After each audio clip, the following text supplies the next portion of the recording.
Gretchen. "Don't try to talk," I said. "I already called an ambulance." Pain was written all over his face. I heard sirens approaching. He grabbed my hand and muttered, "MGGDDHN MNTND LAN." He was persistent. It took me a while to realize that I should tell the paramedics or the police that he had been attacked and not mention Dylan. This time, it was not difficult for me to fulfill Jimmy's request. 2 hours later, I was still filling out paperwork. Jimmy, of course, had no health insurance. They wanted to keep him for a few days to rule out a concussion. I was for it. Paying for Jimmy's treatment will put a huge dent in my savings. What bothered me most was the way he looked at me. His views and his entire demeanor towards me were openly contemptuous. Even though he seemed to hate me, he expected me to be in the hospital every day while he was there. Everything became clear when he was able to speak again. He filed a police report, claiming that he was attacked by 2 boys. He said that everything happened so quickly that he did not have time to look at them. The police told him that if he came up with any details to call them. They had a lot of random attacks and didn't have the time or resources to spend much time on another one. After his discharge from the hospital, nothing changed for the better. He moved right into my house. He did nothing to help me with my problems. I had to ask my boss to give me more hours to cover my expenses. His medical bills have already taken a toll on my money. I didn't know if Dylan would come back to talk to me about our problems again. I couldn't believe my marriage was over. They say that hindsight is strong. In my case, it was even more acute. My case was a case of greed. I tried to grab more. I had a wonderful man. He was a loving husband and would have made a great father one day.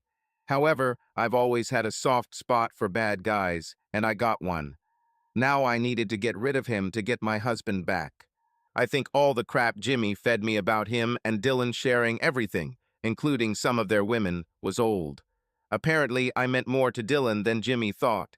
Jimmy had all sorts of clever expressions like, "Brothers are more important than girls." But Dylan beat Jimmy to a pulp because of me. I should have been flattered by this. But to be honest, it was scary. I'd never seen Dylan even raise his voice before. I know he misunderstood my intentions when I pulled him away from Jimmy. I think Dylan thought I was trying to protect Jimmy, but I didn't try.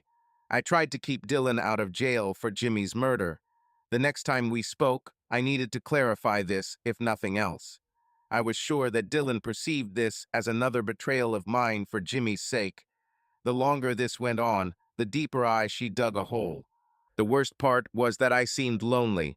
My family was so against what I did that they gave me the cold shoulder. They didn't disown me, but every conversation seemed focused on my mental health. Jimmy was worse. The longer we were together, the more hostile he became. Finally, I asked him if we could talk. I told him that his attitude towards me bothered me. She said that if he didn't love me that much, he could just leave and live somewhere else. I worked hard to save money in case I couldn't keep the house. Most of all, I wanted my husband to come back. Jimmy was completely wrong. I felt very stupid.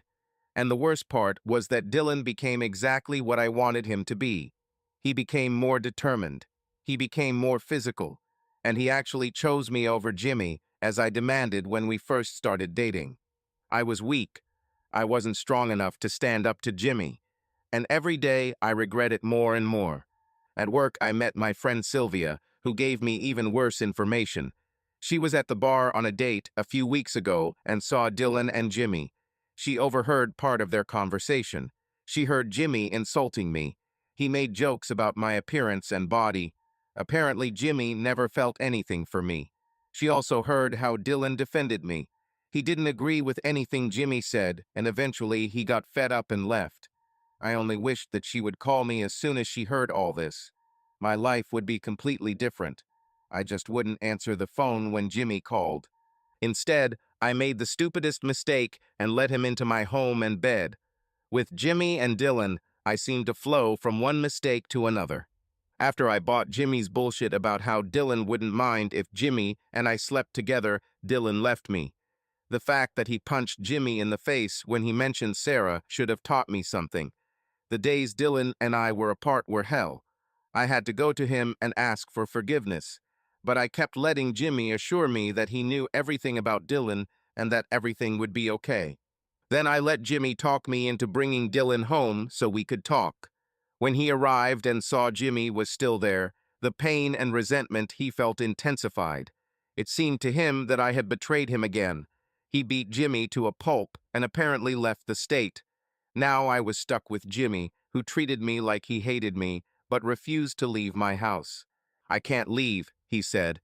"When Dylan comes back, he'll be here." "So we're only together because of Dylan?" I asked, shaking my head. "What else is there between us?" he asked. "I have to admit that I screwed up. Dylan has real feelings for you. Apparently, even among brothers, there is no guarantee of taste. However, we both need each other." "Why do we need each other?" I asked. "I already told you," he said. "Dylan will come back to you one way or another. The way he walked in and saw you was disgusting. He really thinks you're something special. I don't think he's over you yet. I think, and this is hard for me to understand, but I think Dylan loves you. I'm sure he'll come back. And you told me he likes your family. He likes your dad, your mom, and your hot sister, right? They won't let him know they don't want to hear from him. Hell, Dylan still sends birthday cards to my mom and dad and sees them when he gets home. I don't even do that." "So that's why you need me," I said. "Why do you need me?" "Because you need a man by your side and you can't resist me," he said. "You had your perfect little suburban life and gave it up for me at the first opportunity. It wasn't even hard for you. Why did you even marry my brother?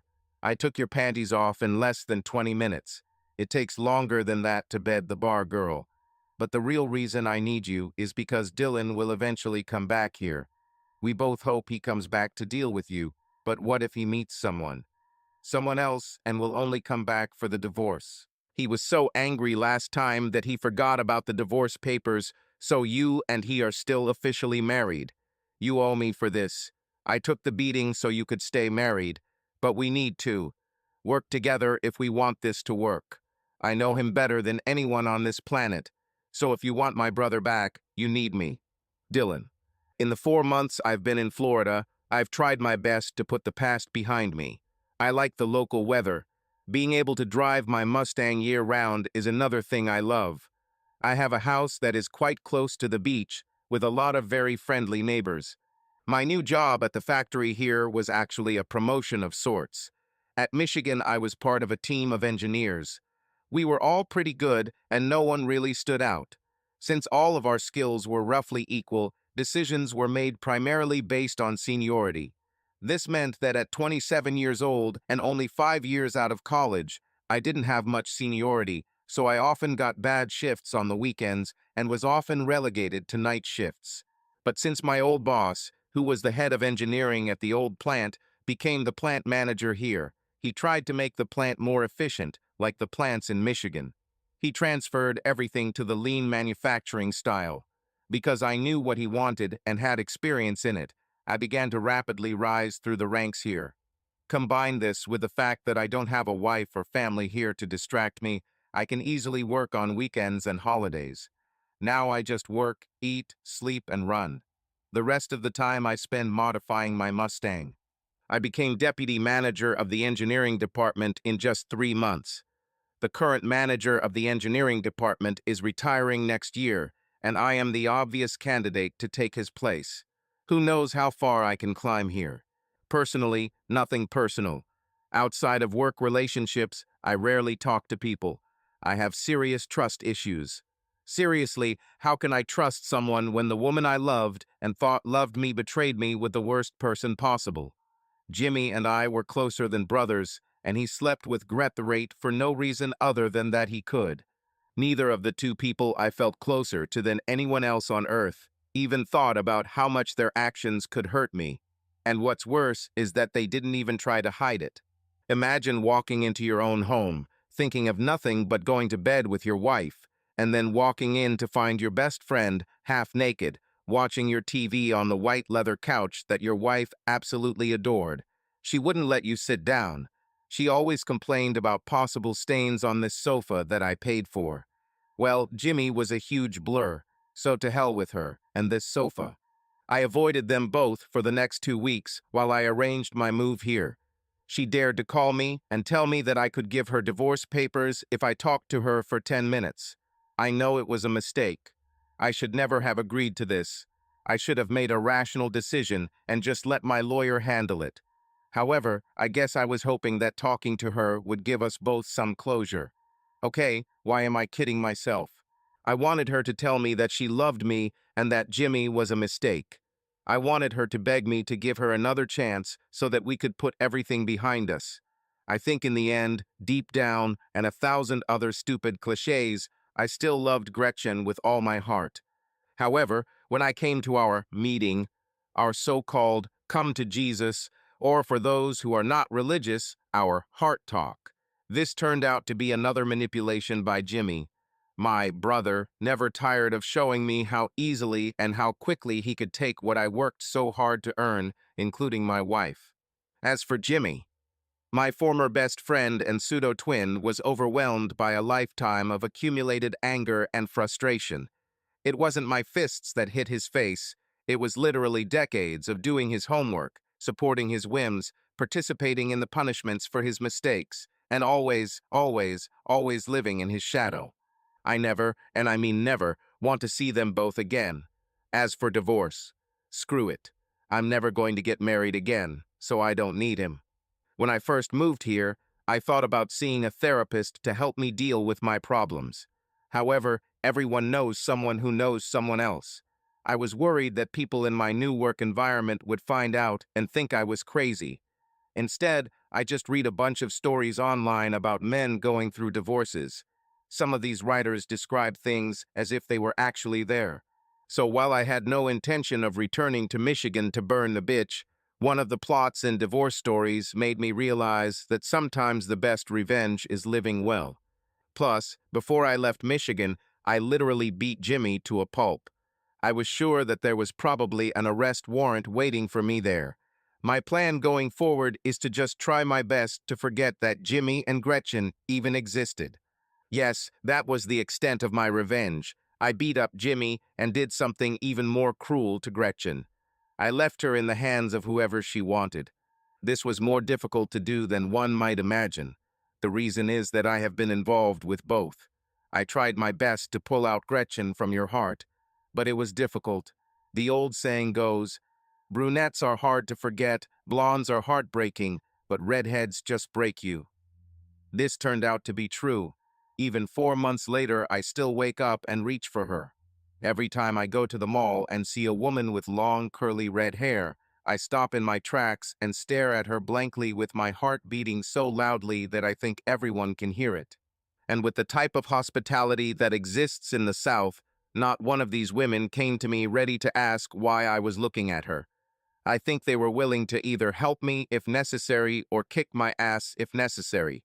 Several of them, and their apparently understanding husbands, were very sweet when they saw my tears and heard the story of why I reacted the way I did. And these women walked away with a little more curve to their hips, holding on to grateful partners after learning the depth of my personal pain. But every day I became stronger and more able to cope with the loss. Gretchen. My problem was that I had 3 families who all tried to support me and came to me whenever they wanted. You see, it wasn't just my mom and dad who came to see me. They usually brought Jimmy's parents with them. Jimmy's parents were like second parents to me. They always have been and always will be. Our parents were also best friends. So when my dad flew over one weekend in the winter to teach me how to golf and stay at my big beach house with me, it was no surprise that he brought his dad Jimmy with him. It was also no surprise when I told them that as much as I wanted to, I couldn't play golf with them because I was installing a new intercooler on the Mustang, and it would take me all weekend to get it done. Naturally, they went to play without me. And of course, the next weekend my mom decided she needed to help me decorate my new home and brought Jimmy's mom along for a second opinion. These things would be bad enough, but Bernie comes even more often with his wife and daughter. We all spent Christmas together. My house has 4 bedrooms, but one of them has been converted into an office. The sleeping arrangements were strange. Each set of parents received a room. My parents took my room. Jimmy's parents took the guest room down the hall. Bernie and Patty took the guest room on the first floor. Abby slept in the office and shared the bathroom with her parents, leaving me the couch in the living room. We all had a serious talk before Christmas. With temperatures around 10 degrees Celsius, we all put on sweaters and lit a fire on the beach. I told them I love them all. However, for the sake of my sanity, I need them to give me some time. They were always welcome guests, whether alone or in groups. I gave each of them a key to my house. But what I need from them is not to mention Jimmy or Gretchen in my presence. I explained to them that I was gradually overcoming the past and what happened. Time will be my best ally, and maybe someday it won't matter anymore. I noticed strange glances they exchanged among themselves, but they nodded and life went on. I think Patty, Mother Gretchen, was the most difficult for me. She seemed to notice the awkwardness between us and decided to talk to me in private. So, early on Christmas morning, as I got up to make breakfast for everyone before we exchanged gifts, she caught me alone in the kitchen. "So what's the matter, Dylan?" she asked. "It will be pancakes," I said. "That's not the point," she said quietly. "For a long time you treated me like your mother and Jimmy's mother. Now you barely talk to me. You don't look at me, and if you do, you quickly look away. You still hug and joke with my husband, so I must have done something to you. I admit that I'm disappointed that things between you and Gretchen are not going the way I would like. I also admit that I would like to punch Jimmy's face like you did, but I would. Did it with a shovel. What I don't understand is where you and I went wrong." I looked at her, and she had tears in her eyes. This woman really had feelings for me. The next minute, I started crying too. I just hugged her, and we shed a lot of quiet tears together. "It's not you, Patty," I finally said. "The thing is, I loved her so much, and when I see you—" I sobbed for a moment. I was too upset to continue. "Oh, Dylan," she exclaimed. "I never thought about it. She looks so much like me. This must be torture for you." "It's worse than you can imagine," I said. "When I see you, I see the future I should have had. I see what Gretchen would look like after years of marriage and after we had our children, and I start to cry because I can almost imagine her as beautiful as you." I didn't have time to finish. She ran out of the kitchen. I stayed and concentrated on preparing breakfast for the rest of the guests. I started with bacon because I knew that with 4 men in the house, plus Abby, we were going to need a lot of bacon. After a while, Jimmy's mom, Carla, came into the kitchen to help me. She prepared the dough and started making pancakes that were so perfect that I was sure I would never be able to replicate them. She made them exactly the same way as me. They weren't rough and irregularly shaped like my mom's. I asked her about it, and she laughed. "Of course I make them just like you, fool," she laughed. "I taught you how to make pancakes when you were 16. I just had more practice." She thought it was funny. I remembered this. When we were kids, I had breakfast with Jimmy's family every Sunday. I liked her big country breakfasts much better than my mother's cold breakfasts of cereal and toast. My mother didn't like to cook on weekends. She loved to relax. So I went there and helped her cook every Sunday. Jimmy and his dad usually slept until we called them. That was our time together. I often told her things that I never even told my parents. Looking back, I realized that I had special moments with Jimmy's dad, too. It was he who awakened in me my love for working with machines. My dad took our car to the service center to change the oil and do all the routine work. Jimmy's dad did everything himself. I learned how to change brakes, do tuning, and much more, and soon began doing most of the work on our cars, too. I always called him when I had problems, and he was always happy to help. I realized then that a large part of who I became was due to the fact that I grew up with twice the number of parents. Perhaps there was some truth to Hillary Clinton's words that it takes a village to raise a child. My mom came down the stairs after that, with Patty smiling. They put Patty's hair in a bun to make her look different from Gretchen, and Patty wore glasses. She usually only wore them for reading, but they made her look different enough that it didn't hurt me as much. We exchanged gifts, most of which were mine, and had a wonderful morning. I gave Gretchen and Abby's parents gifts, as well as gifts for all four of my parents. Everyone was having a great time until I ruined everyone's mood. My mother immediately came to me. "Dylan, what happened?" she asked. "This is the first year I can remember that I didn't buy Jimmy a present," I said, breaking my own rule of not mentioning them. "But you haven't heard from him in 4 or 5 years," said Jimmy's dad. "Every year he bought him a present and put it under the tree," Dad said to Gretchen. "After Christmas, he would put them all away in the hallway, still wrapped, because he was sure that bastard, Jimmy, will come back." "At least you didn't have to spend money on Gretchen this year," Abby blurted out. "Remember last year you bought her this huge diamond bracelet and put it under the tree to distract her from the fact that you bought her a fucking car." After that, no one said anything. Mom decided that all men should go play golf, including me. There will be no privacy in the garage on Christmas Day. She even said I could give my Mustang his Christmas gifts the next day. The women will all cook Christmas dinner together. We decided that my dad and Jimmy's dad would be partners and Bernie and I would play together. "Which team will I be on?" Abby asked. We all looked at her in surprise. Abby, dressed in leggings and a light jacket, clearly did not belong to the golf club.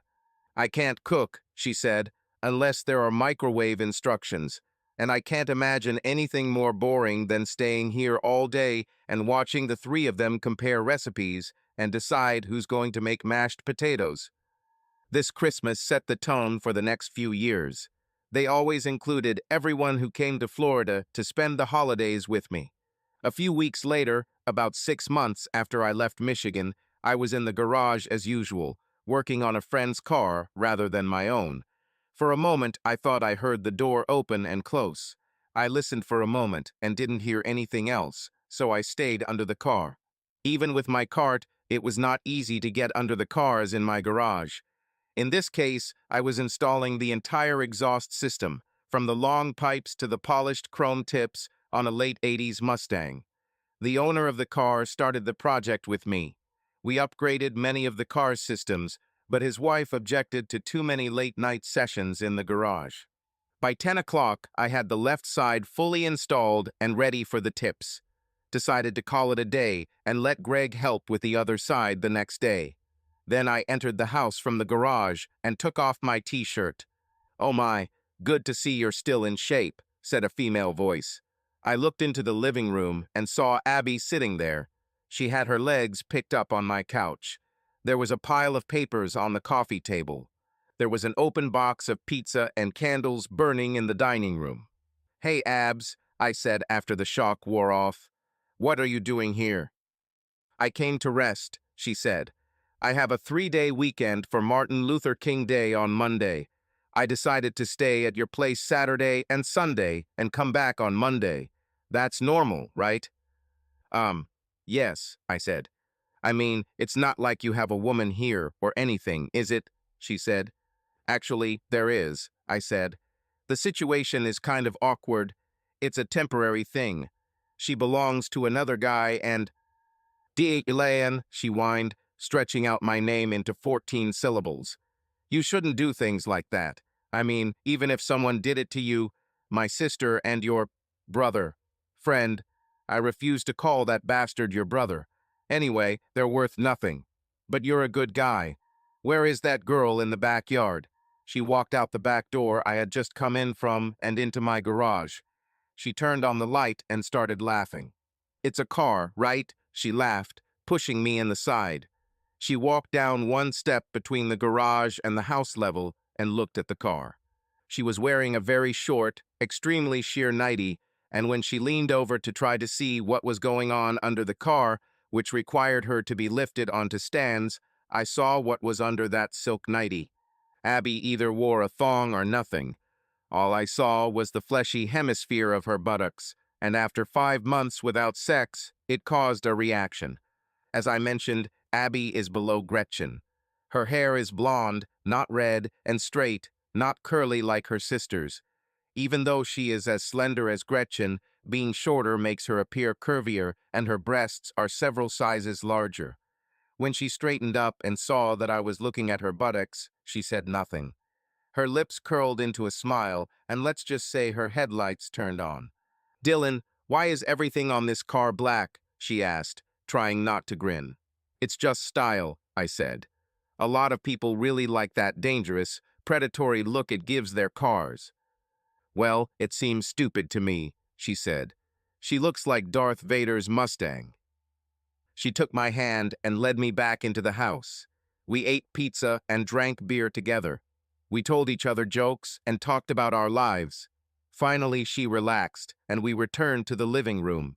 She kept coming closer to me on the sofa and laughed until I had no room left to retreat to. Then she put her silky arms around me and tried to kiss me. I turned my head away. "Abby, your sister Gret," I said. "So what?" she blurted out. "You and Gretchen broke up." "Abby, this is—" I began. "Dylan, I've loved you for a long time," she said. "We're both adults. I'm 25 years old. I have a successful career as a teacher. I have my own home. I don't live in a dirty little apartment, barely making ends meet, like Gretchen." "What?" I said. "She had all the money from the sale of the house. She also had all the money I left her in the checking and savings accounts. She spent it trying to hold on to that house," Abby said. "She was hoping you'd come back before the bank repossessed it. She lost all your equity in the house, and it really messed up her credit. They moved into a dirty apartment, and she's trying to work as much as possible until Jimmy runs away again, right?" I said. "Well, I don't care. With two working, they should at least pay their rent. I don't want to know about them." "Nonsense," she blurted out. "You should have seen your face when I mentioned her. Dylan, you need to forget about my sister. She hurt you, that's obvious. I'm so tired of being compared to St. Gretchen that I just want to vomit. Do you know what it's like to grow up in the shade? Everything I did was great. If I looked up to her in school or anything else, it didn't matter because she had already done it first. And if I don't reached, everyone thought it was expected because she Gretchen. I had to do everything like Gret. I didn't become a cheerleader because Gret was already captain of our school team. Do you know what I was doing? Gymnastics. I could do tricks that Gretchen had never even dreamed of.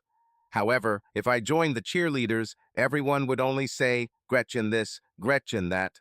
I came this weekend to help you forget about my stupid sister. You need this weekend as much as I do. You're too fragile, Dylan." "I'm fine, Abby," I said. "Dylan, you should have seen your face when I mentioned her. You're not okay. That's why no one wants to tell you," she said. "Abby, I'm the one who decided I didn't want to hear about them. In fact, I'm getting better every day," I said. "Actually, I thought about it and realized that she had always been Jimmy's girlfriend. I guess it was love at first sight for all of us. I loved her as soon as I saw her. She fell in love with Jimmy the moment she saw him. And just as it's hard for me to forget her, she couldn't forget him. It's just life. Dylan, she's pregnant again, and I'm pretty sure he's already cheating on her," she said. "They're not the ones working to pay the rent. She's the one. Jimmy can't or won't work. He says he can't do anything manual because of his knees. He can't do anything else because he has no education and skills. What he can do is drink beer and watch TV." I felt my heart suddenly start beating faster. The blood pumped through my veins so hard that I felt like I was inflating like the Hulk. I took a deep breath and didn't explode. "Dylan, say something," Abby said next to me. "I hope they will be very happy," I said. "They have each other, and now they're going to have a baby. Maybe this is how it was meant to be." "Yes," she said sarcastically, "a novel written in hell with the blood and pain of innocence. She gets to live with a bastard who is already cheating on her. Now she is attached to him as a child and hopes that he will not run away again. She, with all her heart and soul, wants you to come back to her. I told that bitch that lightning doesn't strike in the same place twice, and he's stuck with a woman he doesn't respect or love. Damn, he flirts with me every time I visit her. That as soon as she leaves the room, he starts staring at me. They both constantly ask about you. No one, not mom, not dad, me, not even his own parents, will tell either of them anything about where you are. I really feel sorry for this child. He won't stand a chance. Abby, Gretchen is an amazing woman, I said. If anyone could cope with almost single motherhood, it would be her. Don't start that shit, Dylan, she said angrily. My sister is not a saint. She poops like everyone else. Her farts don't smell like roses. And she messes things up all the time. I was surprised by the anger in her voice. Abby, why don't you love Gretchen? I asked. Dylan, look at me, she said. Don't look at me as Gretchen's little sister. I'm much more of a woman than Gray ever was. She took off her nightie, and as I suspected, there was nothing underneath. Her breasts were larger than average, but seemed huge on her petite body. Her waist narrowed and smoothly turned into rounded hips, which Gretchen it never happened. Dylan, is my sister built like this? She asked. I shook my head. I can do things with you and for you that my sister could never dream of, she said. Dylan, did you know that St. Gretchen wasn't with a man until she was 21 and met Jimmy? Did you know that she always told me that the best sex she had was with you? You are bigger and much better in bed than he is. She asked me to give her some tips to improve your sex life and... What? I asked in surprise. Why she? Why did she ask me? Why did she ask her little sister? She laughed. I told you we're different. Dylan, my sister is terrible in bed. That's why Jimmy cheats on her. She really expects every guy she's been with, all two of them, to think it's an honor to have sex with her. While she lies there like a beautiful inflatable doll. I was stunned. Remember when you were married for a couple of years and she first introduced new things to your sex? I taught her, or tried to. And you should know that she never, even now, did it with Jimmy. And she was about to continue, but I raised my hand to stop her. It was too much information. She sat on my lap and hugged me. Jimmy and I are the only ones. I said, yeah, it's funny, isn't it? She laughed. I've slept with literally dozens of guys. I'm sure there's over 100. And she's only with 2, but she's more of a prostitute than I'll ever be. Abby, what do you mean by dozens? I asked. I started college late, she said. The summer after high school, I broke my femur and kneecap in a gymnastics competition. 2 surgeries on my hip and 1 on my kneecap, plus recovery time, meant it was 8 months before I was fully recovered. By then, I had missed most of the first 2 semesters.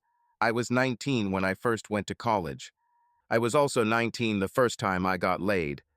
I did it just out of curiosity, and because everyone made such a big deal about Gretchen not doing it. I told you she was a saint.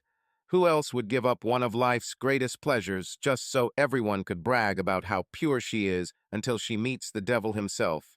Yours, bastard friend. So in my first year of school, I slept with about 20 guys.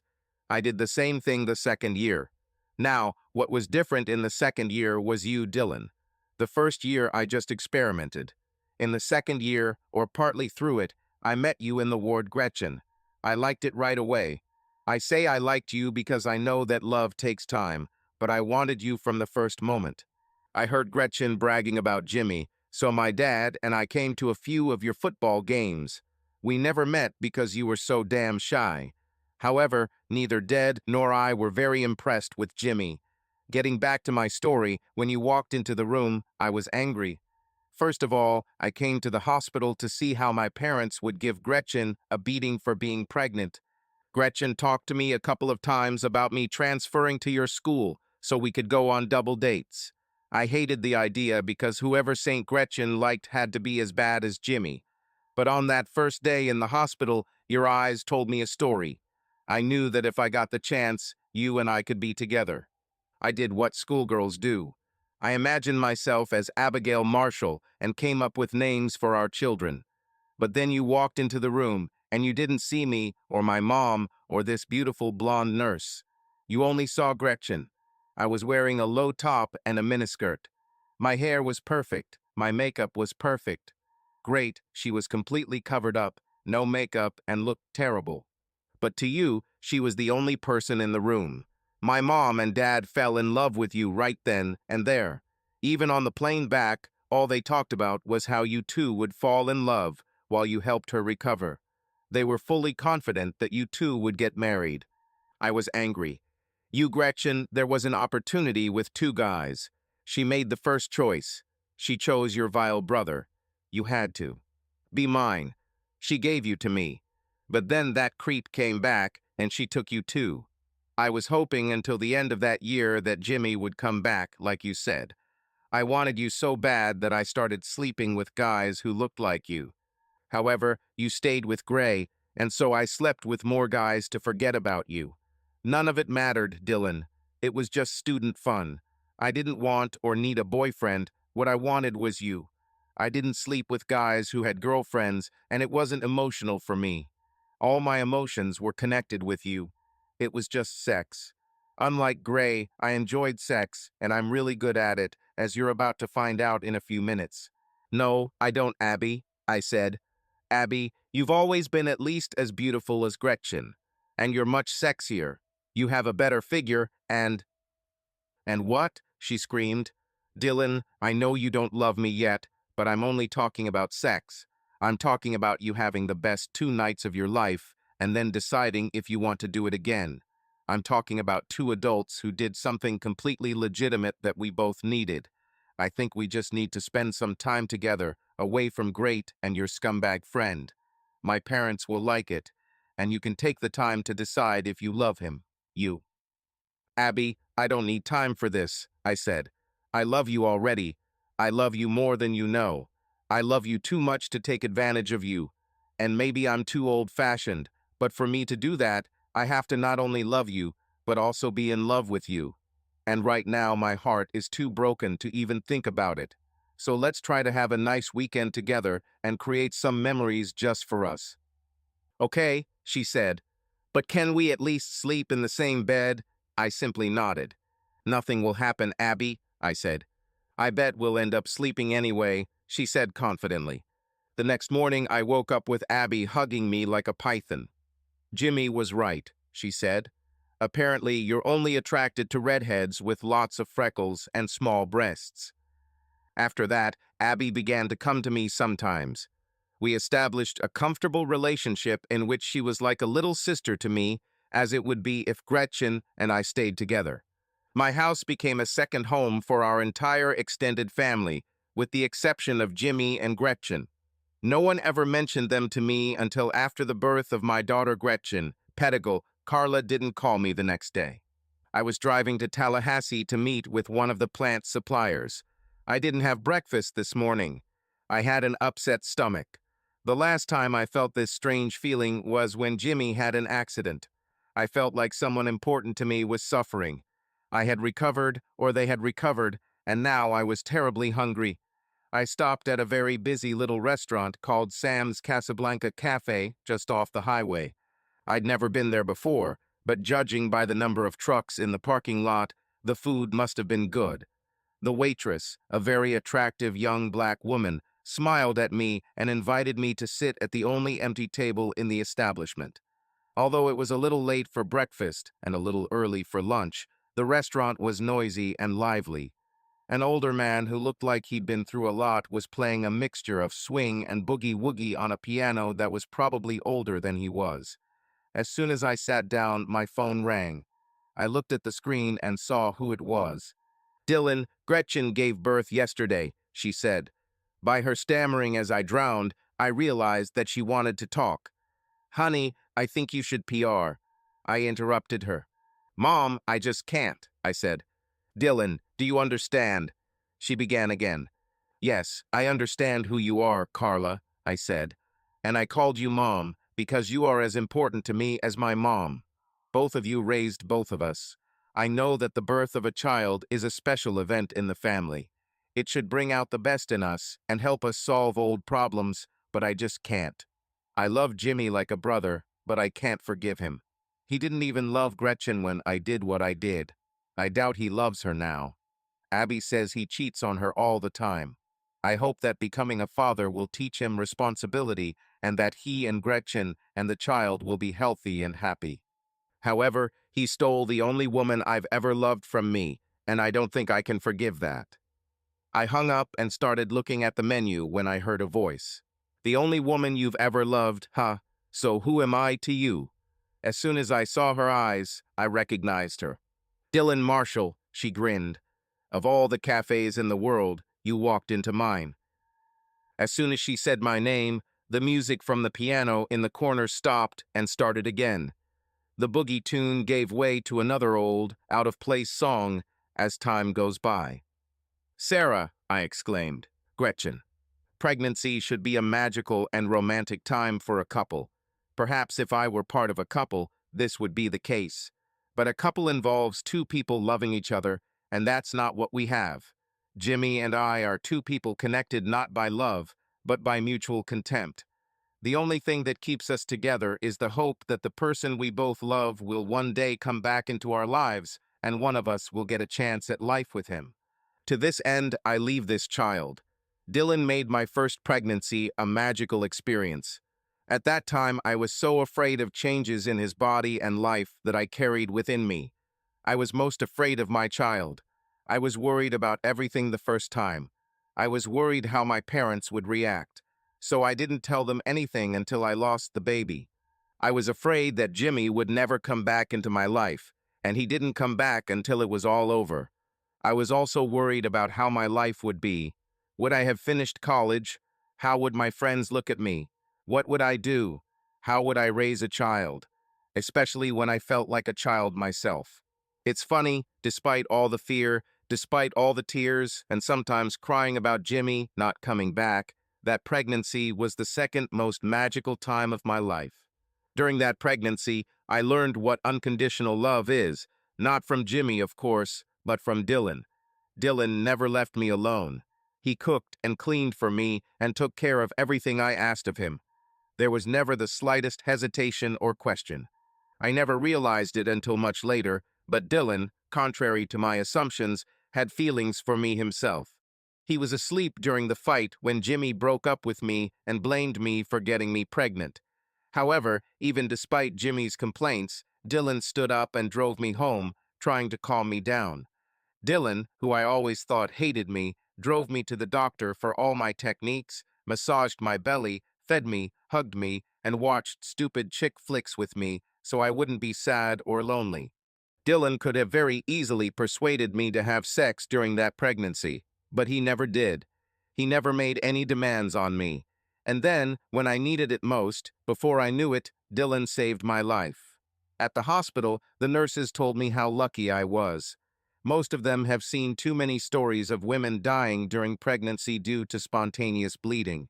Some vessel within them, some small or not so small vessel, was overloaded with the weight or position of the life growing within them. In some cases, they would move in a certain way, in others it was a matter of time, but that vessel would burst or rupture, and they would bleed to death before anyone could do anything. I'm still here, still breathing and complaining because Dylan woke up from a deep sleep, and, as usual, his only concern was me. He felt my bleeding start and drove me to the hospital. Even my doctor thought it was a miracle. You should have died, he told me, if Dylan had stopped to get dressed or do anything else. If he hadn't been so persistent in demanding that someone take care of you immediately, you wouldn't have survived. This person is completely responsible for your life, my doctor told me. Then things got even more confusing. They contacted my parents because I had an ICE card in my wallet. It identifies the people who should be notified in the event of an emergency. My mom, dad, and sister were here a few hours after I was admitted to the hospital. Dylan sat there holding my hand while I slept. A nurse we both knew convinced him to go home and change, and while he was gone, my family arrived. My dad saw Dylan and thought it was Jimmy. In my rare moments of clarity, I muttered to Dad that Jimmy quit me pregnant. My dad was furious. Dylan was disappointed. Dylan was really mad at Jimmy. He was like a powder keg ready to explode. My dad was a wick. He walked over and tried to hit Dylan, but Dylan hit him. Witnesses explained to Dad what really happened. While the guards kept Dad in one office and Dylan in another, they showed Dad the video of Dylan bringing me and explained to him that it wasn't Jimmy. They told Dad to calm down or he would be kicked out of the hospital. Meanwhile, they asked Dylan to leave the hospital to keep the peace. Dylan was already leaving when his dad called him and brought him back. When Dad calmed down, he realized that he had actually accused a man who not only was innocent, but also saved my life. And then, for everyone except me, magic happened. When Dad brought Dylan back to my room, he saw it instantly. My mother saw it too, as did my sister. All I saw was Dylan entering the room. I saw this several times a day. In fact, I saw Dylan so often that he became like part of the furniture. My mom and dad looked at me as if I had won the lottery. Over the next few days, I had the opportunity to talk with all of them, while Dylan was busy running errands for me or getting my books so I could stay up to date with the curriculum. "He's a really handsome young man," my mother told me, "and he really loves you." "Mom, are you on something?" I asked her. "Jimmy loves me. Dylan is just filling in for him until he gets back." "Don't worry about it, honey," Dad told me later. "For some reason, you ended up with the right guy. Dylan would probably die for you." "Dad, are you crazy?" I asked. "Gretchen Marie," he said. "Have you ever noticed the way he looks at you? Next time he comes back from running errands for you, look closely at his reaction when he sees you. He doesn't see anyone else in the room. Look at the doctors. You are their responsibility, but even they are looking around. Of course, your sister dressed like a prostitute doesn't help. However, I think the poor girl could be standing next to you naked and Dylan would probably never notice." Even Abby had something to say about it. "You lying bitch," she hissed when we were alone. "Abby, what's your problem?" I asked her. "You," she blurted out. "What happened to my transfer to this college?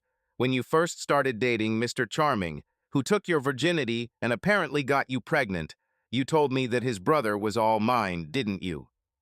"Well, yeah," I admitted. "But Abby, there are a lot of guys. You're always bragging to me about how many guys you've had. And now I need this one. Once I get through this, I'll arrange a meeting for you." I actually said it, but I never did it. Dylan returned a short time later, and I realized that my parents were right. Dylan loved me. But no matter how hard I try, I still see Jimmy in him. However, he was like an unfinished version of Jimmy, lacked boldness and confidence. It took me a few weeks to realize that Dylan had other qualities that more than made up for it. As soon as I was able to return to college, I started hearing different stories, and many of them hurt me. I found out that several of my friends slept with Jimmy. He cheated on me not only after the injury, but from the very beginning of our relationship. He didn't hesitate to sleep with my closest friends. Since these were mostly fleeting connections, I convinced myself that he was simply living out the last days of his turbulent youth. Jimmy went through hell, after all. He suffered seriously and lost his lifelong dream. He was depressed, just like me then. This caused people to do things that would normally be considered out of character. I held on to this explanation until people started laughing at me and reminding me that he cheated on me before he even got hurt. They also said that he cheated on the girls before me and the girl before her. They said I should ask Dylan about some girl named Sarah. But almost every person I talked to, male or female, told me that I won in the end. I ended up with the better of the twins. There were girls who wanted to date Dylan, but he was too shy to approach them. One of my friends reminded me how cute Dylan can be. She reminded me of his date with the woman who ran the library. I began to see Dylan in a new light. I didn't want to make another mistake, so I watched Dylan for a few weeks. I waited to see if he would cheat on me, even though we weren't officially together. He never changed. This made me realize that I could probably trust and count on Dylan. It also created an excitement towards him that wasn't there before. Perhaps he was not a wild and unpredictable animal like Jimmy. He may not have been something exciting that couldn't be tamed, but he was out of reach for everyone but me. Dylan was everything Jimmy would probably never be. He was only mine. So I decided to talk to him. I asked him about everything I had heard. I even asked about Sarah and was shocked. Jimmy once mentioned the possibility of a threesome with him, me and Dylan, but I thought he was joking. Of course, Jimmy could probably talk me into it, but now I saw that what I thought was a joke or a test was probably real. Jimmy forced another woman to have sex with Dylan so he could cheat on her. What he didn't expect was that Dylan would fall in love with her. The tragedy was that Jimmy didn't foresee that Sarah would also fall in love with Dylan. In fact, I saw something that neither Jimmy nor Dylan seemed to notice. In the end, it was falling in love with Dylan that gave her the strength to just walk away from it all. The problem was that even when she decided to walk away from this toxic triangle, she realized that even though Dylan loved her, he loved Jimmy more. Separating the two of them would kill Dylan, or at least it would kill everything she loved about him, so she left both of them. Sarah leaving hurt Dylan far more than anyone else. Jimmy just didn't care. In fact, he continued to laugh about how Dylan worried about Sarah when he met me over a year later. I should actually be grateful to Sarah. It was the pain that Dylan suffered because of Sarah that gave him the strength to stand up to Jimmy because of me. Jimmy intended for them both to leave, but Dylan stood his ground and took care of me from then on. The funny thing about all of this is that I thought Dylan didn't like me when we first met. However, he fell in love with me instantly. But there were two reasons, both related to Jimmy, that made him avoid me. The first was that no matter how much he loved me, I was Jimmy's girlfriend. This in itself made me like poison to him. The second was that he didn't want to get to know me or spend time with me because he knew all along that Jimmy would eventually leave me like he left Sarah, and Dylan just didn't want to go through that kind of pain again. I made Dylan promise me that from then on, he would always put me first, even to Jimmy, and he said he would. And mostly, Dylan kept his word, but I also knew after talking to Sylvia that Dylan always knew that Jimmy never loved me. Sylvia told me something that echoed what my friends had said in college. Jimmy just wasn't turned on by women like me. In fact, he could have chosen any of many women when he chose me. Jimmy's agent told him that he needed a more pure and modest girl as a permanent girlfriend. Jimmy preferred women with large breasts, thick legs, and large buttocks. Sylvia also told me that Jimmy told Dylan that he hated my freckles and my face. I basically ruined my life for a man who never loved me and never will. What bothered me the most was that, according to Sylvia, Dylan got angry and left the bar. He told Jimmy he would talk to me about letting him stay with us, but not only never mentioned it to me, but he never called Jimmy back. Dylan actually made a decision. Dylan chose me over Jimmy. Dylan knew from the start that Jimmy didn't even like me, let alone love me, but whether it was because he didn't want to make Jimmy look bad or he just wanted to spare my feelings, he never told me. What he told me was how beautiful I was. He said this every day we were together. He said this and how much he loved me so often that I made the worst mistake a woman can make. I began to take it for granted. Dylan was never ashamed of me. Dylan had no pride when it came to me. He loved me unconditionally. Dylan told me how beautiful I was when we were alone or in public. This person even embarrassed other people by asking them or telling them how beautiful I was. My dad even laughed about it. And my mom totally loves Dylan. Dylan often pointed out the similarities between us and told her that he couldn't wait for me to look just like her.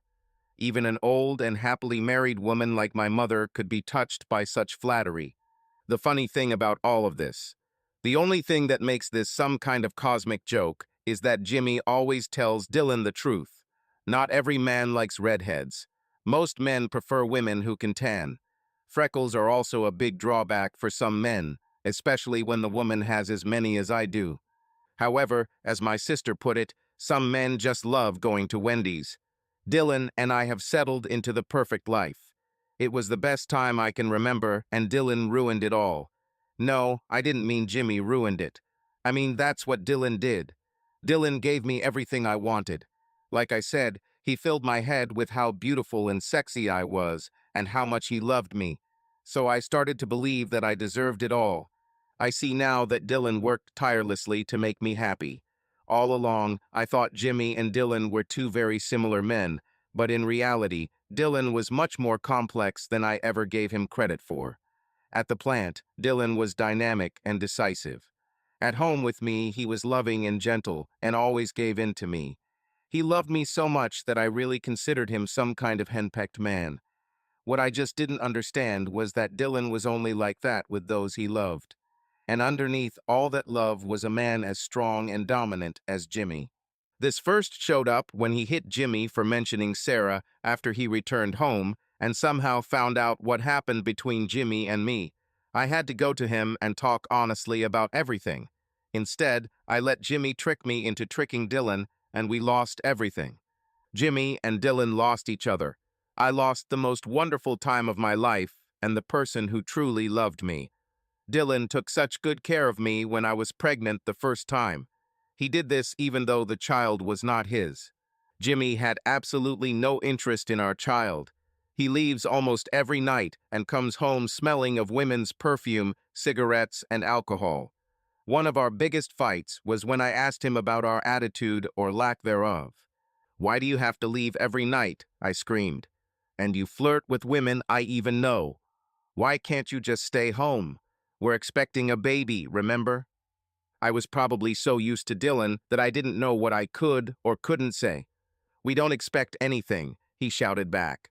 "It's not my fault that every time I look at you, you get pregnant. I don't want any damn kids. You're a grown woman. Someone should have taught you a means of defense if you weren't too stupid to use it."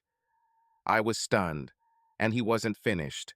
"I go out every night to find company," he said. "I'm locked in this dirty apartment all day. You take the car to go to work. So at night, I need to find people to talk to and interact with, and women too." "Why can't you talk to me?" I cried. "And I'm a woman too." I tried to seduce him. "You could have sex with me," I said. "We haven't done this since the 2 times you came back." I was willing to have sex with him to keep him in the apartment, mostly to avoid the embarrassment of people I knew telling me what he was doing. I didn't actually want to have sex with him, but at the same time, when women are pregnant, their desire increases. He just laughed in my face. "Of course, my brother told you that I don't find you even remotely attractive," he laughed. "To me, you're just terribly ugly. And worse, you're the worst sex I've ever had. The first time I did it was out of curiosity. I wanted to see if you got better with age. You didn't. The second time I was drunk, and I needed you to understand that we had to work together to get Dylan back, but I wasn't drunk enough to enjoy it." He laughed again. "I almost feel sorry for Dill," he laughed.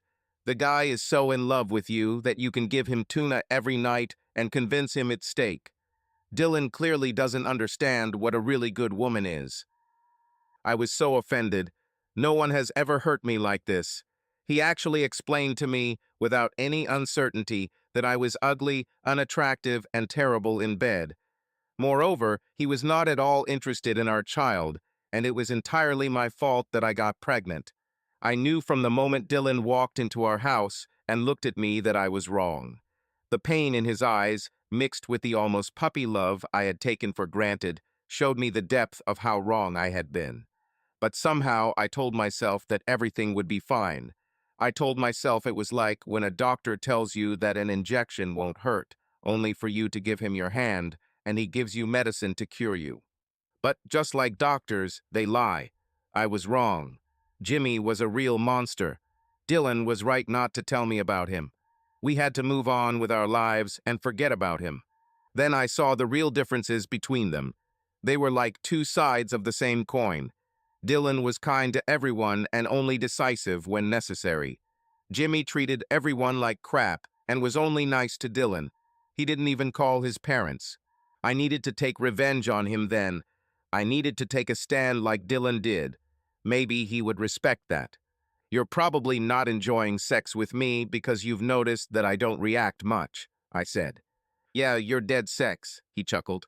"I guess it's not your fault," I said. "Maybe when Dylan gets back, you can take some lessons from him." I didn't even see him do it. I was just stunned. He hit me.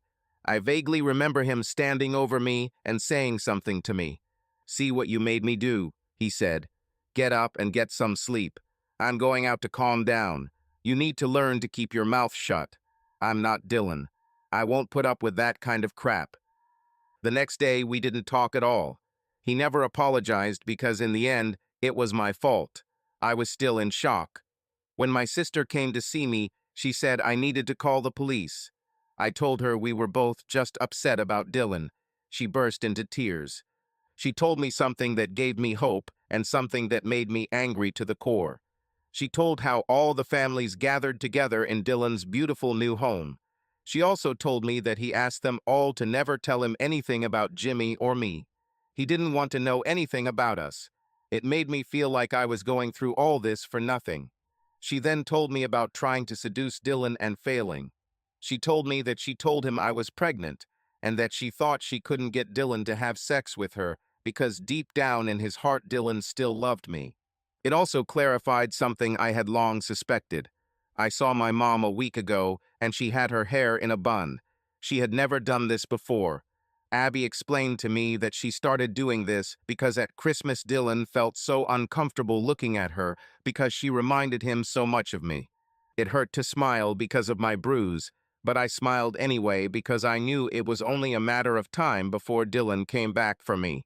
Now that he knew I was pregnant and knew how Jimmy felt about me, Dylan would never leave me with Jimmy. I also knew my sister. She'll give up trying to sleep with Dylan for a while, but she'll try again. And she'll also tell Dylan about Jimmy hitting me. Over the next few months, the situation between Jimmy and I only got worse. He even went so far as to flirt with my sister in front of me. My father tried to arrest him, but I refused to file a report. I think Jimmy and I both knew that when the time of final reckoning came, all three of us had to be present. Almost 9 months after Jimmy came back into my life, I gave birth to a baby girl. I called her Pettigal in honor of my mother and sister. I just knew that Dylan would come, if only to see the baby. I was ready to tell him everything and leave with him right there. I would just take my child and get on a plane to go to where he now lived. I would leave everything else for him. But Dylan never came. Another strange thing is that Jimmy never came either. He never came to the hospital. My mom and dad came. My sister has arrived. Jimmy's mom came along with his dad. His dad returned home, but surprisingly, Jimmy's mom stayed and actually called Dylan's mom. The two looked at me as if they had something very important to say. I figured they wanted to apologize for Dylan not showing up. You don't have to. Please don't say anything, I told them. I already know. They both nodded. But we'll talk to him, Dylan's mother said. This left me with hope. I never realized that we were talking about completely different things. I thought they thought Dylan should have been here and apologized to me for not coming. I assumed then that someone had broken Dylan's rules and told him about my child. However, they were upset for a completely different reason. They thought I knew immediately what they found when I entered the room. I thought they knew how bad I was and knew that, no matter what, Dylan and I should be together. We both made mistakes, me more than him, but in order for anyone to be happy, Dylan and I had to act like adults and get back together. I knew from Abby that Dylan didn't fall for her trick and wasn't seeing anyone. He still loved me. He was just too damn stubborn and too hurt to go back. I also knew it was time for me to grow up. I have to stop thinking of myself as some kind of fairy tale princess. That was another thing I developed through Dylan. I had to realize that, with the exception of Dylan's heart, I was just an ordinary woman. I still had bills and responsibilities, and one of the things I had to deal with was the time to let go of the bullshit.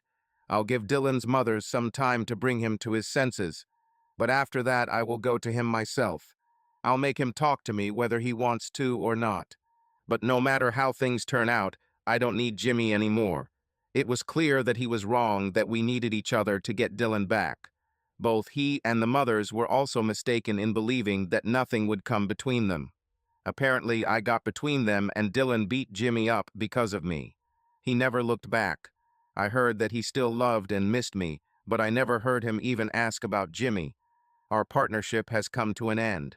Jimmy, by not showing up for the birth of his child, burned all his bridges. It was as if he had abandoned me again. I don't know what I expected. I hoped he had a good reason for never coming to the hospital.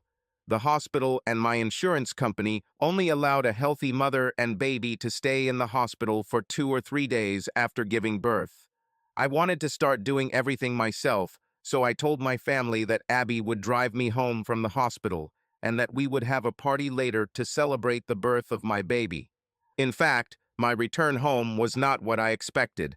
I carried my baby in the carrier while Abby used my keys to open the door. I was on edge because during the trip Abby noticed that it was strange that she had her own key to Dylan's house, but not the key to my apartment. I found out that she actually told Dylan that I was pregnant a few months ago, and he told her that he wished us all happiness. He hopes Jimmy, the baby, and I will be happy. After further questioning from my thick-headed sister, I discovered that Dylan truly believed that Jimmy and I were happy together. I had to convince Abby to give me Dylan's contact information. She categorically refused.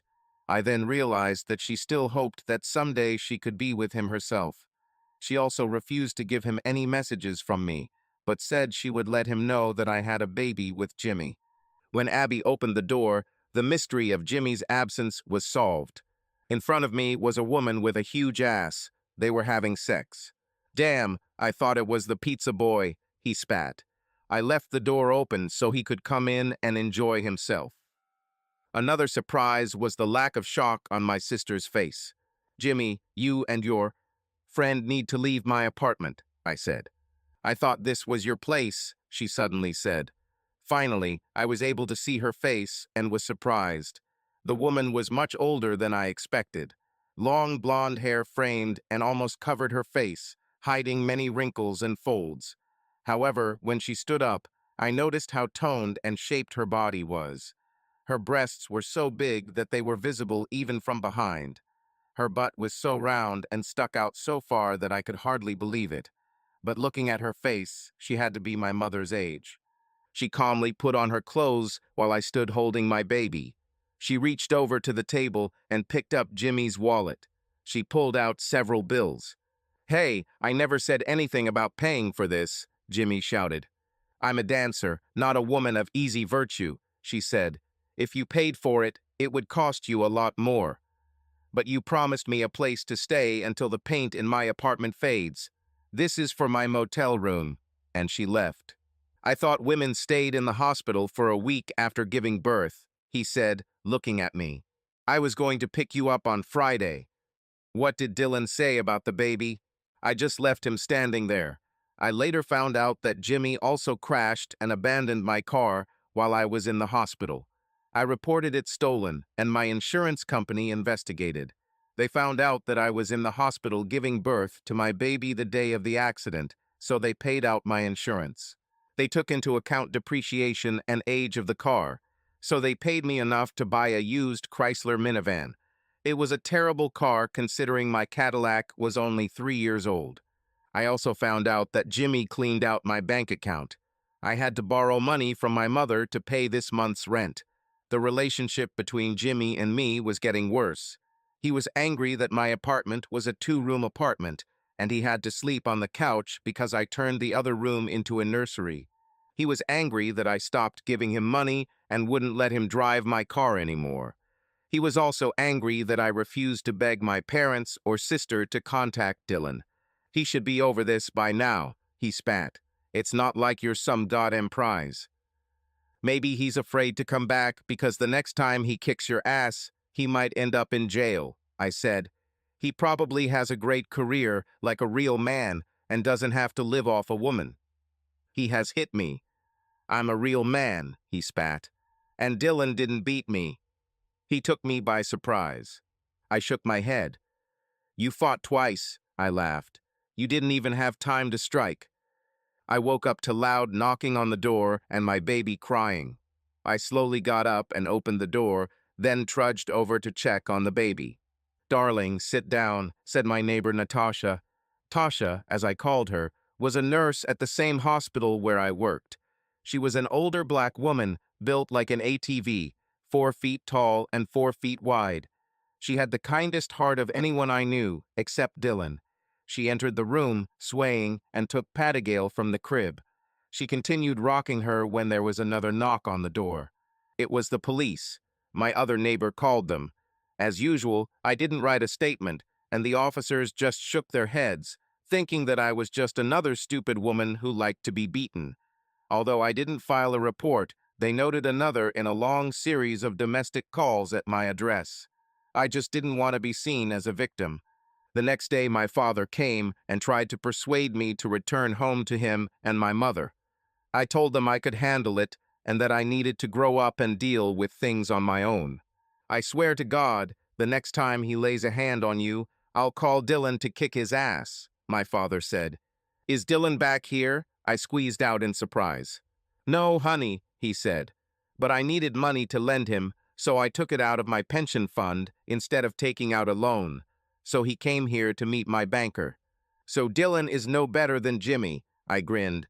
He also likes to take other people's money. I thought he had a great job and everything. Fuck them both. Gretchen, I never thought you were stupid, he said. I always thought you just made bad decisions. I had to beg Dylan to give him the money. He finally opens his own auto repair shop. I'm doing this as an investment. I think he'll make a lot of money. His father and even Jimmy's father are in it with us. Jimmy's father will work with him part-time. Would you believe it? Dylan will continue to work at the plant until he has so much work to do that he can't do both. He is a very enterprising young man. Perhaps the reason he seems so successful is because he has nothing but work to do. He doesn't have time to watch TV, drink, sleep, or hit women. For the first time that I could remember, my father turned and left my apartment without kissing me or hugging me. He was really disappointed in me. Even I don't know why I said what I said about Dylan, that he's just as much of a freeloader as the one I live with. I think I was just angry at everyone because my life sucked. I worked all day, pushing myself harder than I thought was fair. Insurance for me and the baby and everything else I needed, like formula, nappies, wipes, baby food, toys, meant I was always in debt. I just never had time to pay for everything. Every time I found an opportunity to earn a little money or get a few hours of overtime, something broke in my apartment and I had to pay for it. If my parents didn't help me, I would be homeless. My mother provided free child care. My father gave me money every time he saw me. Jimmy didn't do anything. The only thing that lifted my spirits, my only ray of light at the end of the dark tunnel of the night, was hearing from time to time that Dylan wasn't dating anyone. I knew he still loved me, and I kept that information like a fat girl stuck in an elevator keeps donuts in her purse. I worked hard every day and returned home in the evening to become a punching bag. I was sure that every time Jimmy hit me, Dylan would pay him back with interest. I just had to be patient. I knew Dylan would come back for me, and I knew that when he heard what Jimmy did to me, he would punish Jimmy. Dylan. Sarah, I breathed. She slowly approached me. Her unusual honey hair glistened as I watched her. It's been more than 6 years since I saw her. Over 72 months, over 288 weeks, over 2,016 days, or... Before I could continue the calculations, her hand rose, and she slapped me across the face. Everyone in the restaurant stared at us. She pulled my chair away from the table and straddled me. She kissed the red area on my cheek where she hit me, and then kissed me. It was like magic, and there was silence in the room. Everything around ceased to exist, until a voice sounded nearby. I don't think he'll order anything, right? Will he just sit here and kiss you? Still, leave me a tip, since this is one of my tables, said the woman who directed me to this table. Her beautiful caramel skin seemed to glow in the sunlight coming through the blinds. Her wild blue lipstick contrasted sharply with her skin, but she was good enough to make it look attractive. She was one of those women who was so beautiful and had such a vibrant personality that she could afford almost anything. If it weren't for Sarah, she would have had a chance. It's not that I want you to stop kissing me, I said. But why did you hit me? I don't know, she said. Why did it take you 6 years to find me? Well, you didn't leave me any clues and didn't seem like you wanted me to find you, I said. And if you wanted me to find you, why did you leave in the first place? Dylan, we had to lose 250 pounds of useless fat if we wanted to have even a slim chance, she grinned. I was puzzled. I've never weighed anything close to 250, I said. I know, she grinned. But Jimmy weighed. Dylan, everything between us started off wrong. Jimmy met me first. However, you and I were much more alike. Did you know Jimmy didn't convince me or tell me to sleep with you? I looked at her. I know that you remember, or that you think you remember, she said, but Jimmy never had any power over me. The reason I slept with you was because of what you said. You said you wanted your first time to be with someone special, someone you love. This is exactly what I wanted. Jimmy and I had sex a few times, but after you and I made love, he never touched me again.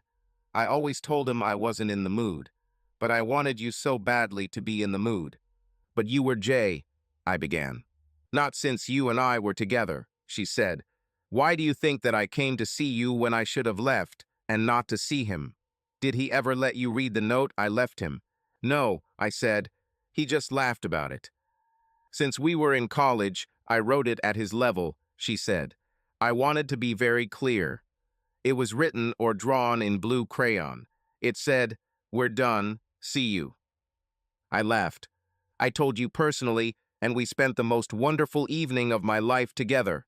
She smiled, saying this, and began to kiss me again. Get a room, the woman with blue lips said again from behind us. Then I noticed that a shadow hovered over us and stayed there. I looked up and saw a man with olive skin and very dark hair looking at us. Sarah paused and turned to him. We're running out of beef again, he said. I told you we should have bought more. It wasn't on sale then, she said. It's on sale now. Send one of the guys shopping. What I do is art, he spat. You can't desecrate perfection for a few pennies. Okay, she said and kissed me again. Next time the beef isn't on sale, I'll deduct these few pennies from your pay.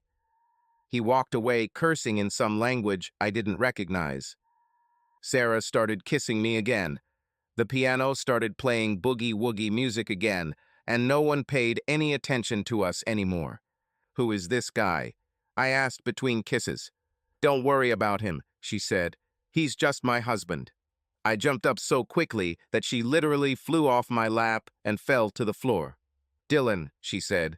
Don't worry, it doesn't matter. Are you married? I shouted. I turned and headed towards the door. I need to get out of here.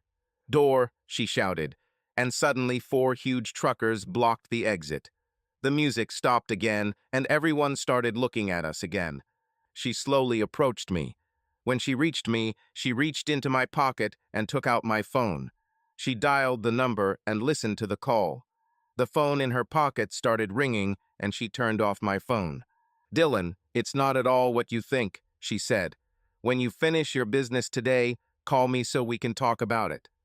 We have 6 years to talk about. However, I leave this up to your discretion. You now have my number.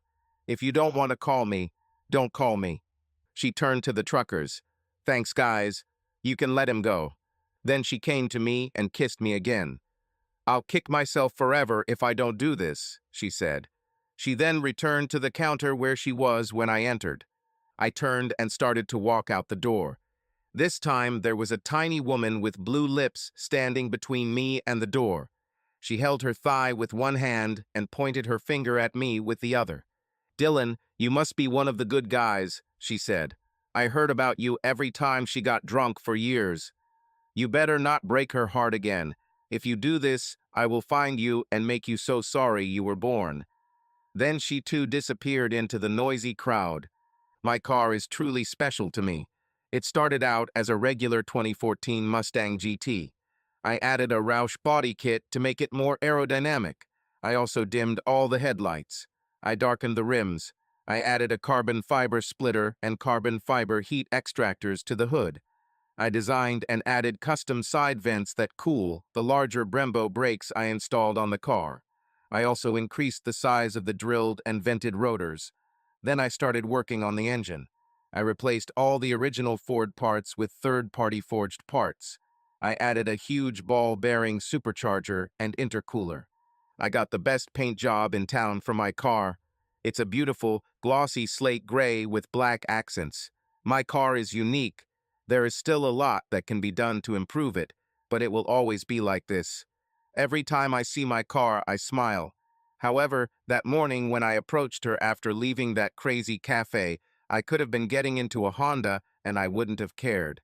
I was on time for the meeting only because speed limits didn't matter to me.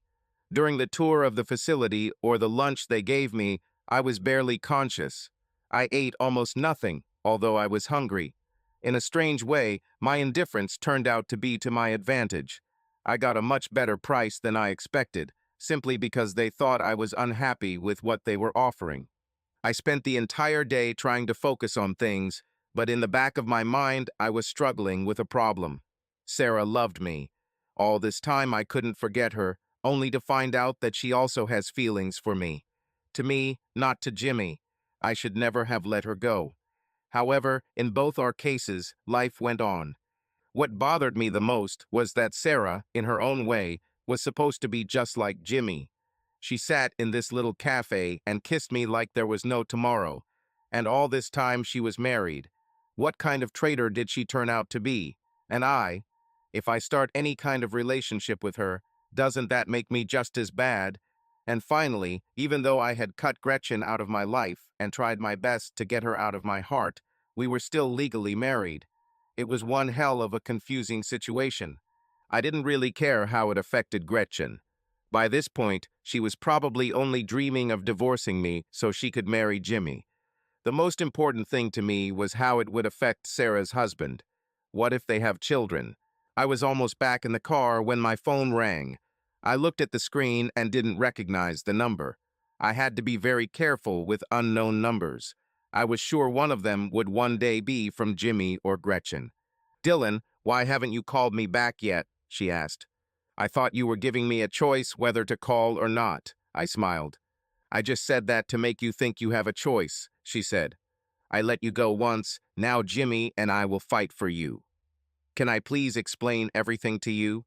Rockage and I are married, but that's all." "Are you saying that you have an open marriage?" I asked. "Our marriage is so open that you could travel through it on a train," she said. "Our marriage is so open that it can be compared to an open space on the street." Then, as if realizing how it sounded, she gasped. "No, Dylan, it's not like that," she said. "Can I please? Give me half an hour to figure it out, and we'll talk," I said. Her joy that I was going to come was transmitted to me through the phone. It took less than half an hour. As soon as I parked in front of the cafe, Sarah got out. She had a large basket, as if she was preparing for a picnic. For 6 years, they treated her with care. Her eyes were just as beautiful, and her breasts became larger. Sarah didn't seem like the kind of person who would do plastic surgery, and the new curve in her hips did not escape me. As soon as she sat down on the thick leather seat next to me, she turned and kissed me. My doubts melted away at the touch of her lips. I started the car and drove to where she showed me. We found ourselves on the dry shore of a small, secluded bay. Several small boats were tied there, but there were no people. We got out of the car and sat down on the shore. She took my hand and turned to me. Then she leaned over and kissed me. "I needed it for courage," she said. Then she began her story. "Dylan, let me start from the beginning," she said. "Jimmy was my first boyfriend after school. I was a year younger than you two. You were both 19, I was 18. Jimmy had the gift of eloquence, and he was my first. He and I did this a couple of times, and then something special happened. I met you. Dylan, Jimmy was my first boyfriend out of high school, but you were my first and only love. Jimmy had sex with me, but what you and I did was something completely different. I could have left Jimmy or broken up with him weeks before I did. I heard from friends that he was cheating on me and experimenting. He slept with the dirtiest girls on campus. The only reason I didn't break up with him was because I couldn't lose you. Jimmy thought he had you to keep me busy. In fact, I put up with him so I could spend time with you. When we studied, I found ways to touch you. I always stayed much longer than I needed to. I hope that we—" Her sigh brought back memories. "I was sure that I couldn't take you away from him," she continued, "but I knew that we both felt the same way about each other.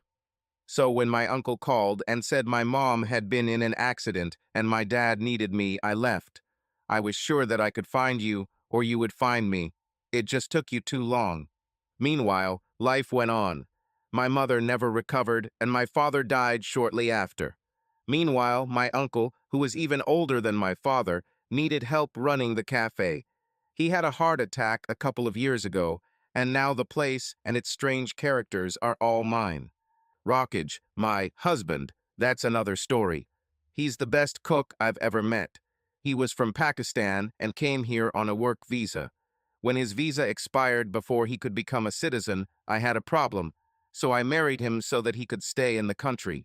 Our original agreement was that after he became a citizen or stayed here long enough to get a divorce, we would separate. That date came and went, but we never went through the divorce process. He got his citizenship, and I think his presence is helpful because he keeps the guys away. You should know that our marriage is only nominal. We never slept together. From the look in her eyes when she said this, I was sure that she was telling the truth. She settled comfortably in my arms, letting out a sigh of satisfaction. I was touched that my acceptance meant so much to her. The problem was that I wasn't sure she would feel the same way when I told her my story. So, Dylan, my husband is not a problem for us, she said. What about yours? Is Jimmy still around? I told her my version of what had happened since we last saw each other. I didn't hide anything. I told her how long it took me to forget her. Talked about meeting Gretchen and our marriage and how it ended. He told her how he beat Jimmy, which she really liked to hear. Finally, I told her about moving across the country and my large blended family and how grateful I was for their support. When I finished, she just had a huge smile on her face. "Why are you smiling?" I asked. "What else should I do?" she asked. "Now you are finally mine. Nothing else will change that. No crazy brothers, no ex-wives with bad boy complexes and low self-esteem. We're finally together." And we were together. From that moment on, not even C4 could separate us. We were in no hurry to return to the bedroom, but it was worth it. Our speed seemed fast to everyone around us, but to us it was glacial. For example, it took almost 3 months from the first time I walked into the cafe before Sarah moved into our house with me. However, we were both ready for it on the first night. My relationship with Sarah was on a completely different level than it ever was with Gretchen. My marriage to Gretchen was based on the fact that I loved her with all my heart and soul, and she allowed me to. Sarah responded to every bit of my love for her and returned it in equal measure. A big development in our relationship began with Father Jimmy, the second of my three father figures. During one of our holidays, when the whole family was together, I was so busy working on other people's cars that he asked Sarah why she was letting me do this. She told him I love it so much that she supports it with all her heart. He said that I should do this to earn money. Within a week, I had a business plan and started looking for locations. I did my research to determine how much startup capital I needed. A few weeks later, when the whole family was back together, Sarah told Jimmy's father that I was acting on his idea. She beamed with pride as she told them what I had done so far. After dinner, Father Jimmy invited me to my office to talk. Before he began, my father also entered the room, followed by Bernie, Gretchen's father. Between the money the three of them offered me and my own savings, plus a loan from my retirement plan, I had the money I needed for startup expenses without going to the bank. Although none of them wanted it, I decided to pay them interest on the money they lent me. This way, I could achieve my dream without putting their retirement savings at risk. We were all happy with this agreement. Life went on, and by the end of our first year together, I simply could not imagine life without Sarah. My business was doing well, and I quit my job at the factory. I had 3 technicians working with me, and I even considered doing emergency repairs for large trucks, since I was getting a lot of clients from Sarah's trucker friends. The best part for me was that I was paying off my debt to my fathers quickly. I decided that their investment and faith in me should be valued more than just repayment and a little interest. I decided to give each of them 10% of the business. This way, they will always have income. They deserve it. The day I decided to do this, Bernie flew in for the weekend. It arrived a little later than I expected, but only by an hour or so. Bernie always rented a car and drove himself to our house. I was in the office when Sarah came to pick me up. "Honey, Bernie is here. I think you should come down," she said. I walked down the stairs and saw Bernie. He was as pale as a sheet. "Hey, Bernie, I was just writing you a check, and I had papers for you to sign," I said. "Dylan." His voice trembled. "Bernie, what happened?" I asked. "Is Patty okay?" "She's fine, and so are our Abby and Patrick," he said. Patrick was Abby's fiancé and the love of her life. "I urgently need to return on the next plane," he said. "I know you don't want to hear about her, but this concerns Gretchen. Jimmy beat her again. This time he sent her to the hospital." Gretchen. It looked like one of those toilet paper commercials. You know, where everything is cloudy and soft, and there are angels and other air creatures everywhere. Everyone says words like toilet paper instead of calling it like real people. I think all these soft and fluffy things are needed so that people don't remember that all this wonderful softness is used to. Suddenly, the clouds began to clear, and my mouth tasted something that would normally be removed with toilet paper. My lips did not want to obey mental commands. There seemed to be a lag between the time I thought about speaking and the words actually coming out. "Where is my child?" I wheezed. I think my ears were still working because her words came out so clearly. "Here she is," said my mother. I felt a hint of concern in her voice. I tried to open my eyes, but only one eye opened. The other seemed glued together. Through the fog, I saw the concern on my mother's face, and as if I had gained telepathic powers from the beatings, I knew what that look on her face meant. Of course, her new Sarah Palin glasses and trendy hairstyle told me I was right. My mother was either going to visit my husband, yes, I still had the right to call him that, or had just returned from him. "This would never have happened to you if you had stayed with Dylan." I knew that was exactly what she was thinking at that moment. Does she think I don't know this? Does she really think that I haven't cursed myself for my stupidity every day since he left me? Why does everyone have to point out the obvious as if I'm too stupid to understand it? Crap. I went to college. I am not stupid. I just have a blind spot when it comes to a certain type of man. But now I'm cured. I swear to God. Oh, God help me, I will never again look at a man with even the slightest character problem. Most of all, I would like people to stop thinking that I'm stupid or that I can't see the forest for the trees. Let them just understand that we are all different, and that at any moment any person, regardless of the level of intelligence, can succumb to his personal weakness. Overweight women can't resist cake. Rich women can't resist ugly, expensive shoes, and I'm sure Dylan has a garage full of Mustangs right now. I fell for Jimmy's bullshit again, and it cost me dearly.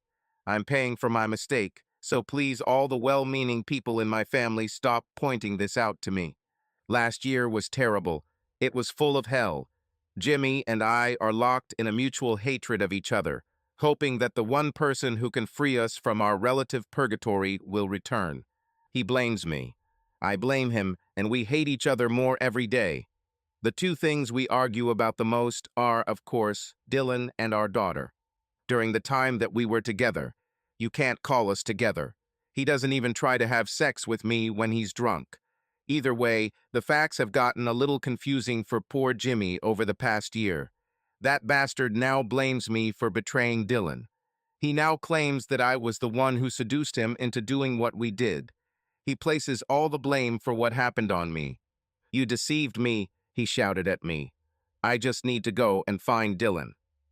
"I wish you would go away," I replied, especially the part about leaving. "As soon as your parents tell us where he is, I will," he said. "You could ask your parents," I said, "but you haven't spoken to them in years." "Why? Are you afraid to see the disappointment on their faces?" "Maybe I should ask your hot sister," he smirked. "This is a real woman. She has such a hot ass. Of course, I might have to have sex with her to get her to tell me where he is. It's funny, isn't it? Your own sister goes to Dylan's house all the time. I'm sure they have a lot of sex. Hey, your sister will be the third girl we both have had." He laughed. Then I laughed even louder. He looked at me, not understanding what I was laughing at. You're almost right, I laughed. My sister really goes there often, and she really tried to rush to Dylan. She told me about it. He categorically refused. She thinks he had two reasons. The first is that he loves her like his own little sister, and did not want to spoil the relationship between them with such a mistake. The second is that she is sure that he still loves me. I laughed again. But the funny thing is that my sister recently met someone and is engaged. She's really in love with a man who loves her back, so you don't stand a chance. But even if she was free, she wouldn't sleep with you. So you got the facts a little mixed up. Dylan wouldn't sleep with Abby.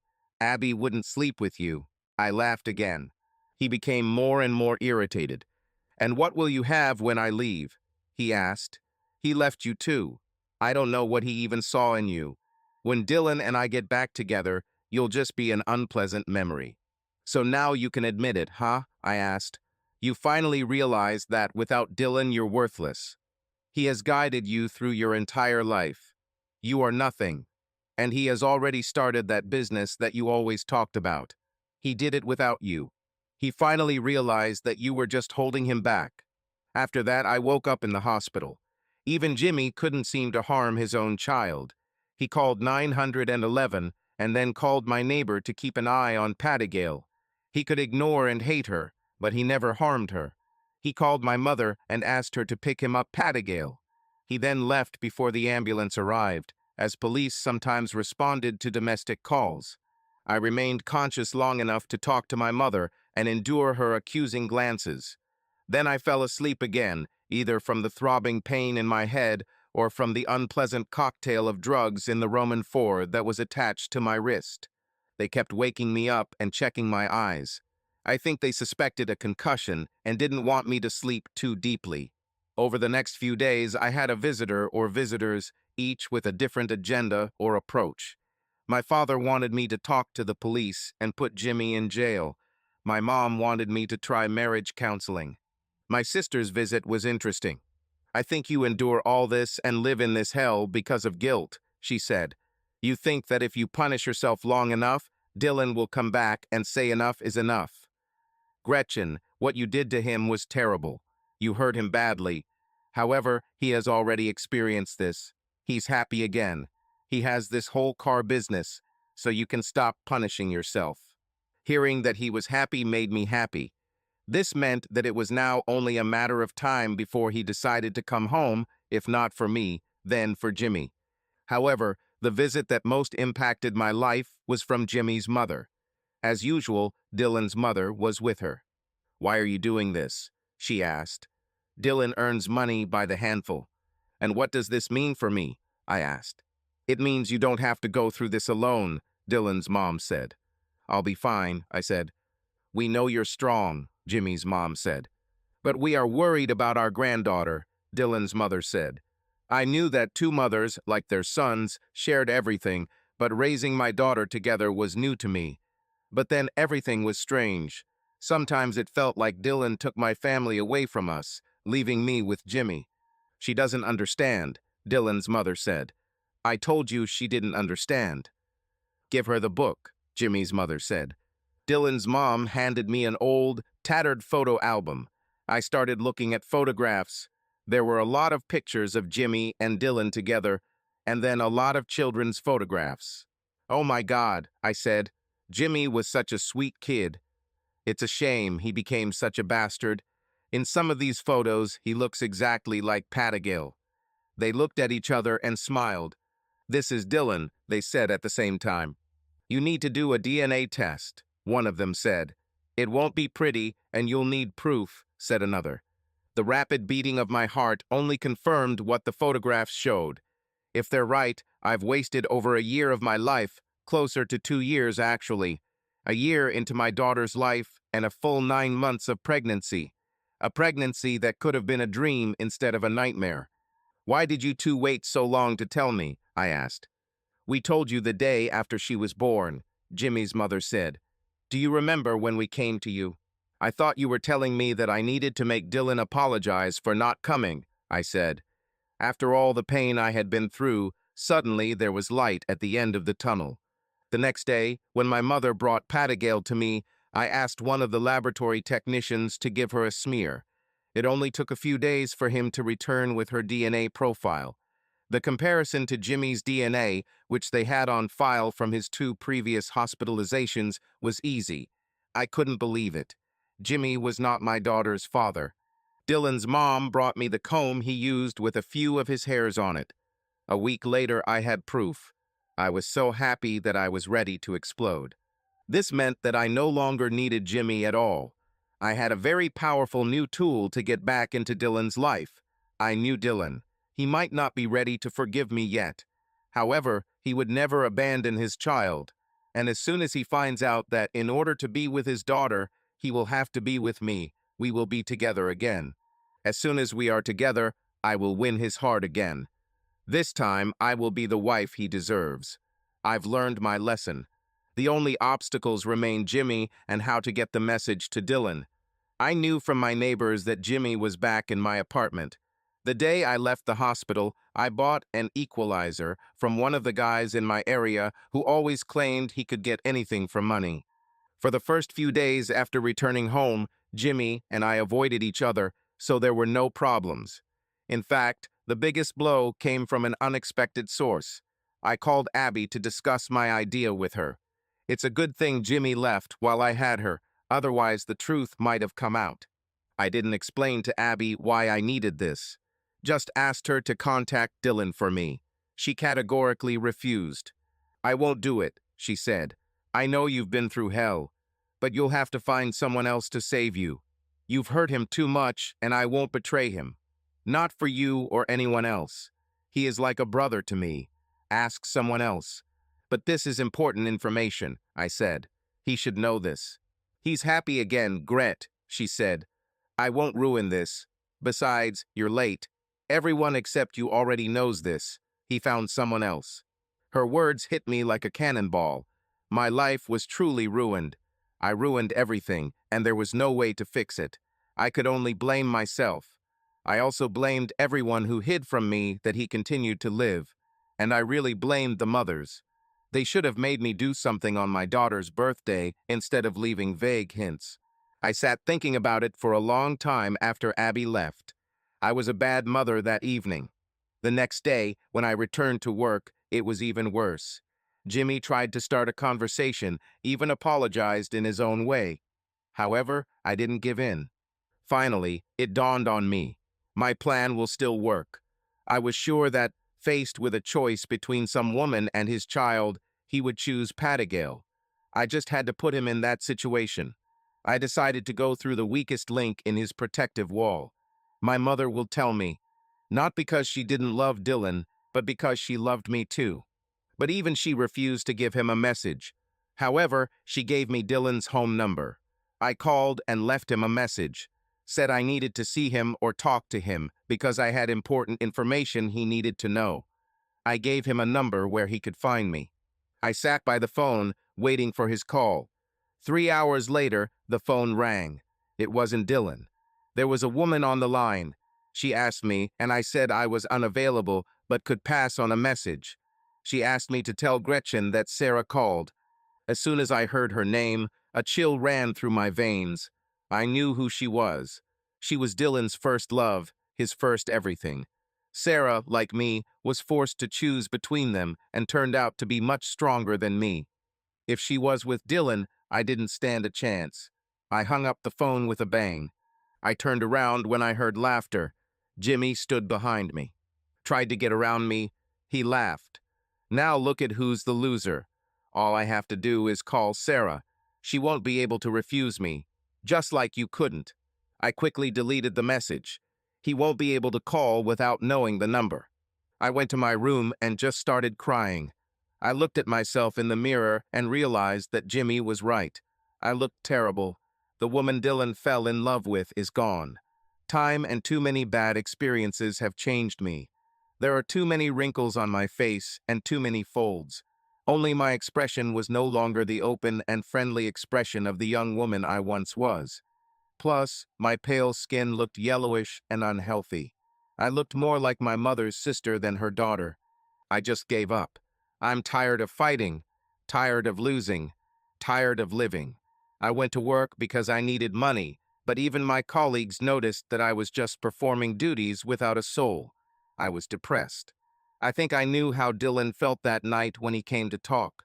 I remembered the song he was playing when his car pulled up.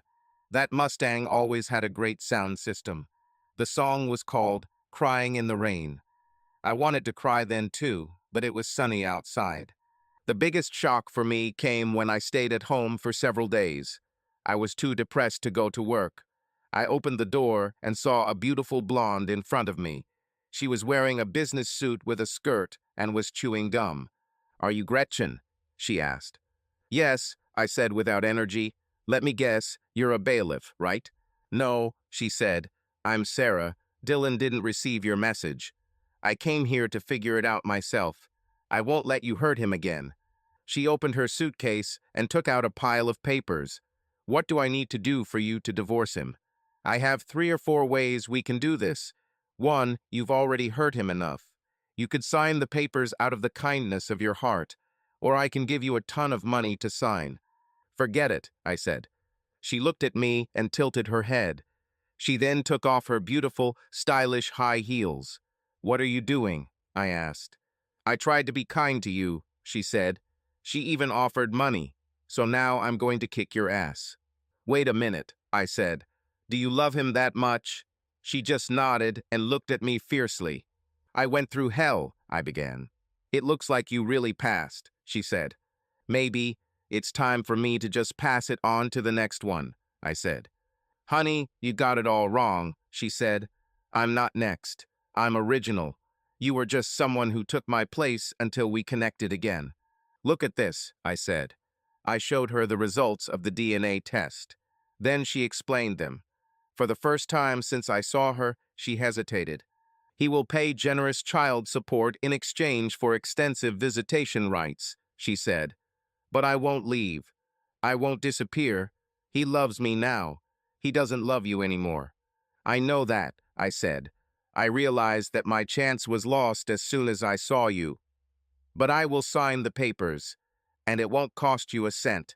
She looked at me suspiciously. "What should I do?" she asked. I took her to the back room. She looked at the sleeping woman Pattingale. "She's charming," she said touchingly. "Sarah, you love Dylan so much," I said. "I see it. Do you think you could love our daughter too?" "Of course," she said. "Do you want us to look after her for a while?" "Something like that," I said. I packed a small suitcase with my daughter's favorite toys and another with her clothes, diapers, and favorite sippy cups. I let Sarah hold her for a while at Pattingale. I could get used to it.